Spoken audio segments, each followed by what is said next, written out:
Hi, I'm Dr. Claire Steffen, and I will be your instructor for our course, Psych 465 Introduction to Counseling Skills. And as we begin, I wanted you to consider a few things over our course. I would like you to be thinking about why you would like to be a counselor. Of course, the reasons people enter the field are varied, but one of the more important questions is why you want to enter the field of the helping profession. Now, there's a lot of discussion and perhaps even debate in our field about the context of the helping profession, because implied in the word helping is a power differential that is important for you to consider and to learn about and to think about. And what I mean by that is that when a client comes through your door, there is always a difference in power in that you're in a position of holding more power over that individual. And so it takes a lot of trust for them to come through the door and open up and discuss with you. And so some people have an aversion to thinking of us as the helpers. Or in some cases we use the word healers. Now, in terms of helpers, as I said, there's an implied power differential, and so it's important to be mindful of that and always consider that position. When a person comes to you, they're going to open up and share a lot of important things about their life. And so, they rely on you to have a great deal of skill.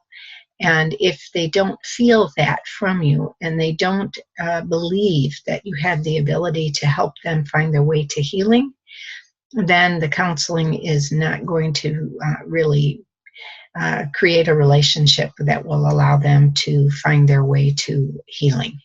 And so, again, some of us think of counselors and therapists as healers.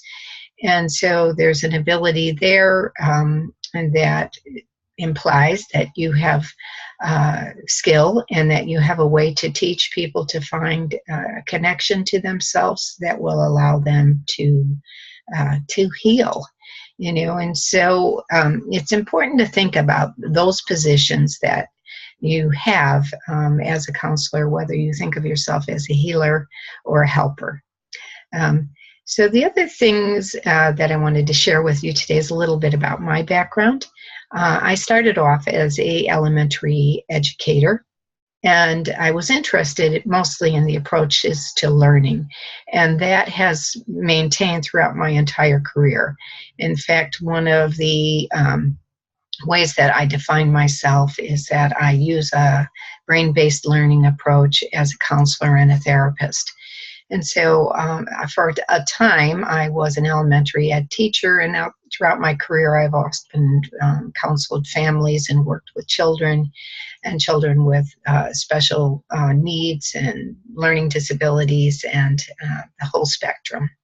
And so with that interest in brain-based learning, for a time, I worked in gerontology, and I worked with elder adults anywhere from age 85 through 105.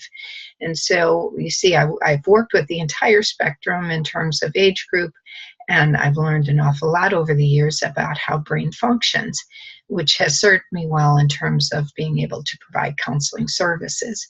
And so I'm sharing this with you just to get you thinking about what type of counselor do you want to be? What are your areas of interest? One of the other threads that has run through my career is trauma work. And it doesn't seem to matter what setting I'm working in, and I've worked in a lot of various settings. I've worked in Indian health, I've worked in educational settings, I've worked in clinical settings, I've worked in freestanding mental health clinics, neuropsych units, and veterans hospitals, and in private practice. And it just seems to be that it's something that finds its way to my door, people who have experienced various types of trauma. And so you can see understanding trauma from a brain-based approach is very helpful. And so, that began to define my career path over the course of time. I continued to pursue training and education in those areas. And so also as a result of that, I became certified as a drug and alcohol counselor because that seemed to pop up frequently in the work that I was doing.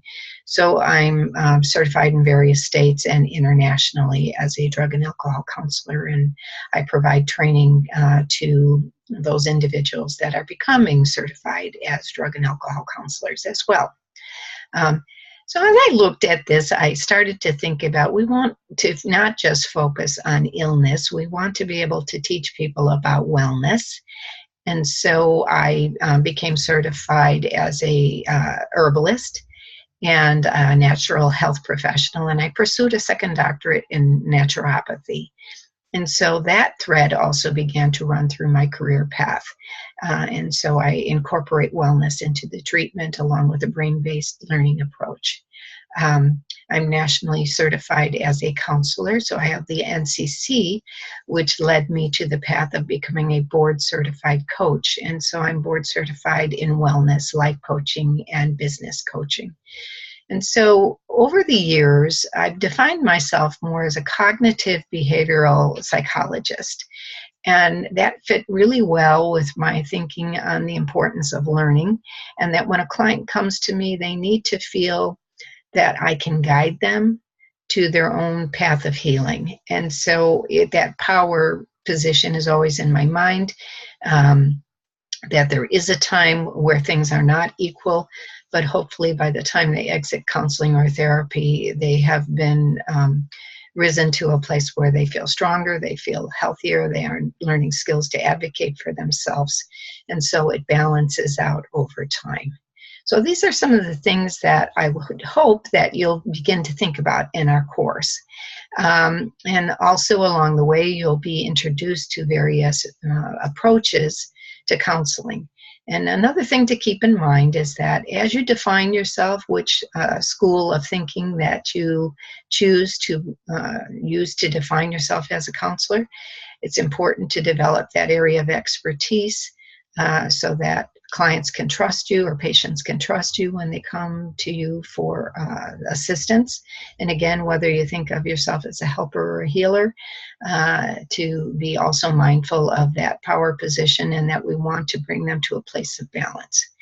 So you can see in our course here, it's designed to separate it out week by week, and in the initial phases here, we have our introduction and we have our syllabus and a lab here that you can connect to learn more about writing and be able to develop your skills in writing, And so each week we'll be introduced into a different aspect of the course and looking at various schools of thinking. And one of the things we've learned over time here is that it's not so critical as to how you define yourself, as long as you have the confidence to be able to project that to the client, that you are skilled enough to guide them to a place of healing, whether it's looking at skills development or problem solving or diagnosis or being working collaboratively with psychiatry in order to provide medication. The main thing is that that client or patient knows that you have the confidence to guide them towards a better, way of existence.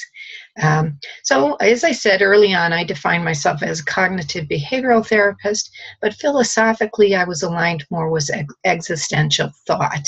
The existentialists tend to think in terms of boundaries, in terms of life issues like love and hate, life and death. And, oftentimes when you're working with trauma issues, people have those extremes in their thinking. And so having the tools of cognitive behavioral therapy helped me ground them. I also incorporate some mindfulness into the work and things that are very teachable, because when people are very stressed or anxious, they need skills that will allow them to be grounded rather quickly. So these are just some things to think about as you are going through the course, and hopefully it will, kind of pique your curiosity enough for you to start to be thinking about how you will define yourself and what paths your career will lead you on. I'm always available through email, and my email address is posted on our syllabus. I look forward to getting to know each of you, and I know you will enjoy our course. Thank you very much.